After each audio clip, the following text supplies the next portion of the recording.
Il faut vendre sa société dans plusieurs situations. D'abord, si vous êtes dépassé par le marché, c'est-à-dire si finalement vous êtes dans un secteur où il y a un effet de plateforme et que ce n'est pas votre plateforme qui est leader, eh bien, il y a des moments où il faut ravaler ses ambitions et rejoindre le leader du marché.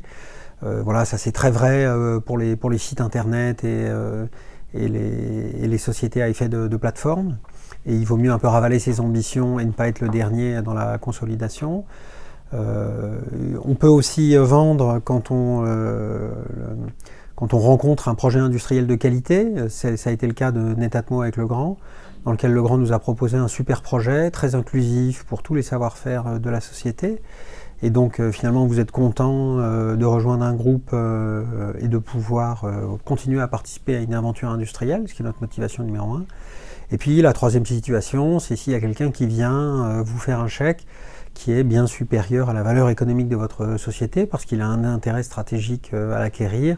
Et dans ces cas-là, il faut profiter de l'occasion. Je pense que c'est les 3 situations dans lesquelles il faut vendre sa société. Pourquoi on a réussi à lever de l'argent? On a réussi à lever de l'argent parce qu'on était crédible et parce qu'on faisait bien notre travail. Donc les gens qui mettent de l'argent chez vous, ils vous font confiance, ils vous confient leurs économies ou les économies de leurs clients. Et donc ils le font s'ils ont confiance. Donc confiance dans votre honnêteté d'abord, dans votre capacité à exécuter, à tenir vos promesses, dans votre capacité à un jour leur rendre l'argent qu'ils vous ont donné. Et donc pour ça, il faut démontrer tout au long de sa carrière professionnelle, tout au long de ses postes, tout au long de chaque interaction qu'on a avec les gens, le fait que vous êtes digne de confiance pour construire votre crédibilité. Et c'est vrai que Netatmo, c'est ma 3e société. Et quand j'ai voulu lever de l'argent, j'ai décroché mon téléphone. Et on a levé de l'argent comme ça. Pourquoi? Parce que j'ai déjà rendu l'argent 2 fois. Parce que j'ai toujours fait ce que je disais et dit ce que j'allais faire. Et que ça crée des relations de confiance avec les gens. Voilà. L'Europe, c'est pas la Chine, c'est pas les États-Unis. Les business font rarement 10 milliards de dollars, donc il faut faire attention à pas trop se diluer. Et pour ne pas trop se diluer, il faut pas lever trop d'argent. Et pour pas lever trop d'argent, il faut être rapidement rentable. Donc il faut trouver le juste compromis entre le capital auquel vous avez dont vous avez absolument besoin et ne pas faire de levée de fonds pour faire de levée de fonds, parce que sinon vous finissez complètement dilué. Et à la fin, vous devenez le salarié des fonds de pension, et ce qui n'est pas toujours une position très favorable, en particulier quand le marché se retourne.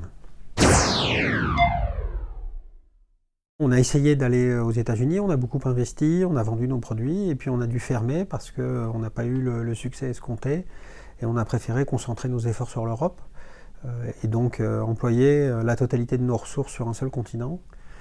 Et c'est pour ça qu'on a globalement beaucoup replié la voilure aux États-Unis. Alors dans le monde de la maison connectée, c'est pas très grave, parce que c'est un monde dans lequel les habitudes de consommation sont quand même très différentes d'un continent à l'autre. Et on voit aujourd'hui, par exemple, qu'on a certains de nos compétiteurs nord-américains qui ne lancent pas leurs produits en Europe, parce que la segmentation des produits et le type de produits qui réussissent ne sont pas nécessairement les mêmes.